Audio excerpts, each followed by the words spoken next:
Hello മുത്തുമണീസ്, സുഖമല്ലേ എല്ലാവർക്കും? നമുക്കൊന്നൊരു easy chicken കറി ഉണ്ടാക്കിയാലോ? എന്താ പോകും നമുക്ക് വീഡിയോയിലോട്ട്. അപ്പോൾ ദേ ഇവിടെ 1/2 കിലോ ചിക്കൻ ഞാൻ കഴുകി വൃത്തിയാക്കി വെച്ചിട്ടുണ്ട്. പിന്നെ നമുക്ക് വേണ്ട സാധനങ്ങൾ ഞാൻ ആദ്യം പറയാം കേട്ടോ. കുറച്ച് വലിയ ഉള്ളി ഞാൻ ചെറുതായിട്ട് അരിഞ്ഞ് വെച്ചിട്ടുണ്ട്. പിന്നെ ഇഞ്ചി വെളുത്തുള്ളി ചതച്ചത്, പിന്നെ തക്കാളി അരിഞ്ഞത്, പിന്നെ കറി ലീവ്സ്, പിന്നെ ദേ ഒരു പീസ് ലെമൺ. പിന്നെ ഇതേ മസാല നോക്കിയേ, കാശ്മീരി ചില്ലി പൗഡറുണ്ട്, നാടൻ ചില്ലി പൗഡറുണ്ട്, പിന്നെ നമ്മുടെ മല്ലിപ്പൊടി, മസാല ഗരം മസാലയാണ്, ഇതൊരു കുറച്ച് മതി, പിന്നെ കുരുമുളക് പൊടി, പിന്നെ മഞ്ഞൾപ്പൊടി. അപ്പോൾ ദേ ഇത് കണ്ടോ, കറുവപ്പട്ടയുണ്ട്, രണ്ട് ഏലക്കയുണ്ട്, പിന്നെ ഒരു ബേ ലീവ്സ് ഉണ്ട്. നമുക്ക് ഇത്രയുമാണ് ഇന്നത്തെ കറി ഇതിന് ആവശ്യം. അപ്പോൾ നമുക്ക് ഗ്യാസ് ഓഫ് ചെയ്ത് ദേ പാൻ അടുപ്പത്തോട്ട് വയ്ക്കാം. ഓക്കെ, അത് കഴിഞ്ഞ് നമുക്ക് കുറച്ച് നാടൻ വെളിച്ചെണ്ണ ഒഴിച്ചു കൊടുക്കാം. ഞാൻ പറഞ്ഞില്ലായിരുന്നോ നമുക്കിത് ഈസി ചിക്കൻ കറിയാണെന്ന്? അപ്പോൾ അത് ഈസി ആയിട്ട് തന്നെ വേണ്ടേ? നമ്മളെപ്പോഴും ചിക്കൻ കറി ഉണ്ടാക്കുമ്പോൾ എന്താ ചെയ്യുന്നത്? നമ്മൾ ആദ്യം ഉള്ളിയൊക്കെ ഇട്ടല്ലേ വഴറ്റുന്നത്. പക്ഷേ ഇപ്പോൾ നമ്മൾ ഉള്ളിയൊന്നും ഇടുന്നില്ല. ആദ്യം നമ്മളിടുന്ന ഈ മസാലകളെല്ലാം കൂടി നമ്മൾ ഈ എണ്ണയിലോട്ടിടുക. എണ്ണയിലോട്ടിട്ട് കുറച്ചൊന്ന് മൂപ്പിക്കുക.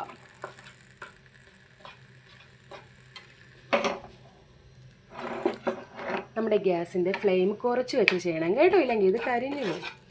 കണ്ടോ,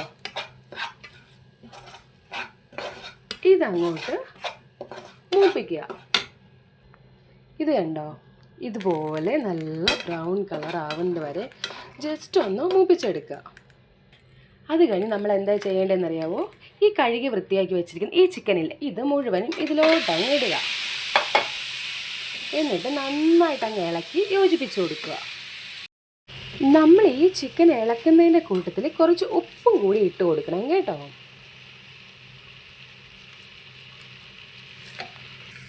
ഇതേ കണ്ടോ, ഉപ്പും കൂടി എടുത്തിട്ട് കൊടുക്കും. തുറന്ന് നോക്കിയാലോ, കാരണം നമുക്ക് കുറച്ച് സാധനങ്ങൾ ഇതിൽ ആഡ് ചെയ്യണമല്ലോ. അപ്പോൾ ദേ ചിക്കൻ ഈ രീതിക്കായിട്ടുണ്ട്. അപ്പോൾ ഇനി അടുത്ത സ്റ്റെപ്പ് എന്ന് പറയുന്നത്, നമ്മൾ ചതച്ച് വെച്ചിരിക്കുന്ന ഇഞ്ചി വെളുത്തുള്ളിയില്ലേ, അത് നമുക്ക് ഇങ്ങോട്ട് ഇട്ട് കൊടുക്കാം. ദേ നോക്കിയാൽ ഞാൻ ഇവിടെ നിന്ന് എടുത്തിട്ട് ഇങ്ങനെ ഇട്ട് കൊടുക്കുവാണ് അതിലോട്ട്. ഇത് കണ്ടോ, എന്നിട്ട് വീണ്ടും നന്നായിട്ട് ഇളക്കി കൊടുക്കണേ. അപ്പോൾ തന്നെ നമ്മൾ ലെമൺ ജ്യൂസും കൂടി അങ്ങ് ഒഴിച്ച് കൊടുക്കണം കേട്ടോ. അപ്പോഴാണ് മാത്രമേ ആ ചിക്കൻ അങ്ങോട്ട് സോഫ്റ്റ് ആവത്തുള്ളൂ കേട്ടോ. ഇത് കണ്ടോ, വീണ്ടും നമ്മൾ നന്നായിട്ട് ഇളക്കി മിക്സ് ചെയ്തിട്ട് ഇതിനെ അടച്ചു വെക്കുക. ഒരു 5 മിനിറ്റ് അടച്ചു വെച്ചാൽ മതി കേട്ടോ. അപ്പോൾ ഇത് നമുക്ക് ഈ മൂടി ഒന്ന് തുറന്ന് നോക്കിയാലോ. കണ്ടോ, നമ്മുടെ ചിക്കനിൽ നിന്നുള്ള വെള്ളമൊക്കെ ഇറങ്ങിയ ചിക്കൻ കണ്ടോ നന്നായിട്ട് വേവുന്നത്. ഇനി നമ്മൾ അടുത്ത് ചെയ്യേണ്ടത്, നമ്മൾ അരിഞ്ഞു വെച്ചിരിക്കുന്ന സവാളയും ആ മുളകും കൂടി നമ്മളിപ്പോൾ ഇടണം ഇതിൽ. ഞാനപ്പോൾ അതേ അരിഞ്ഞു വെച്ചിരിക്കുന്ന ഇതങ്ങോട്ട് ഇടാൻ പോവുകയാണേ. ഇതിനെ നന്നായിട്ട് യോജിപ്പിക്കുക കേട്ടോ. നന്നായിട്ട് ഇളക്കണം കേട്ടോ, എല്ലാത്തിലും ഇതങ്ങ് എത്തണം. അപ്പോൾ ദേ ഞാൻ സവാളയൊക്കെ നന്നായിട്ട് യോജിപ്പിച്ച് ഞാനൊരു 5 മിനിറ്റ്, ഒരു 5-6 മിനിറ്റ് ഞാനിതൊന്ന് അടച്ചു വെച്ച് വേവിക്കുവാണ്. ഒരു 5 മിനിറ്റ് കഴിഞ്ഞ് നമുക്കിതൊന്ന് തുറന്ന് നോക്കാം കേട്ടോ. അപ്പോൾ അത് കണ്ടോ, അതിൽ നിന്നുള്ള വെള്ളമൊക്കെ ഇറങ്ങി അത് നന്നായിട്ട് വെന്ത് വരുന്നത്. അപ്പോൾ നമുക്കൊരു 5 മിനിറ്റും കൂടി വയ്ക്കാം. ഓക്കെ, ഇനി നമുക്ക് ഈ മൂടി ഒന്ന് തുറന്നിട്ട് ഇതിൽ കുറച്ച് കറിവേപ്പില ഇട്ട് കൊടുക്കാം. ഓക്കെ, എന്നിട്ട് നമുക്കിതൊന്ന് ഇളക്കി കൊടുക്കാം. ഓക്കെ, അപ്പം ഞാൻ നന്നായിട്ട് ഇളക്കി കൊടുത്ത് നന്നായിട്ട് യോജിപ്പിച്ച് വെച്ചിട്ടുണ്ട്. ഒരു 2 മിനിറ്റും കൂടി നമുക്കിതൊന്ന് അടച്ച് വെച്ച് വേവിക്കാം. അപ്പം നമുക്കിതൊന്ന് തുറന്ന്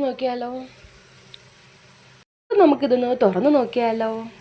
വാവ്, നിങ്ങളൊരു കാര്യം ശ്രദ്ധിച്ചായിരുന്നു, ഞാനിതിൽ ഒട്ടും വെള്ളം ചേർത്തിട്ടില്ല. ഈ ചിക്കനിൽ നിന്ന് ഇറങ്ങിയ വെള്ളമാണ് ഈ കിടന്ന് വേവുന്നത്. കണ്ടോ, ഇത് കണ്ടോ, ചിക്കനൊക്കെ നല്ല കുക്കായിട്ടുണ്ട്. അപ്പം നമുക്ക് നമ്മുടെ ഈ ഈസി ചിക്കൻ കറിയുടെ ഫൈനൽ ടച്ചിലോട്ട് പോയാലോ. അവസാനമായിട്ട് നമ്മൾ ചെയ്തത് നമ്മൾ നേരത്തെ അരിഞ്ഞ് വെച്ച ആ തക്കാളിയില്ലേ, ഇതിലോട്ട് അങ്ങ് ഇടുക. ഇട്ടിട്ട് നന്നായിട്ട് അങ്ങ് മിക്സ് ചെയ്ത് കൊടുക്കുക. കണ്ടോ, നന്നായിട്ട് അങ്ങ് മിക്സ് ചെയ്ത് കൊടുത്തിട്ട് ഇതിനെ അങ്ങോട്ട് അടച്ചു വയ്ക്കുക. നിങ്ങൾക്കൊരു കാര്യം അറിയാവോ, നമ്മൾ ഈ തക്കാളി ഇട്ടതിന് ശേഷം തുറന്നിട്ട് വേവിക്കുമ്പോൾ അത് പെട്ടെന്ന് നമുക്ക് വെന്ത് കിട്ടത്തില്ല. പക്ഷേ നമ്മളിങ്ങനെ അടച്ചു വെച്ച് വേവിക്കുകയാണെങ്കിൽ എന്ത് ചെയ്യുന്നറിയാവോ, അത് പെട്ടെന്ന് ആ കറിയുമായിട്ട് അങ്ങോട്ട് ഉടഞ്ഞു ചേരും.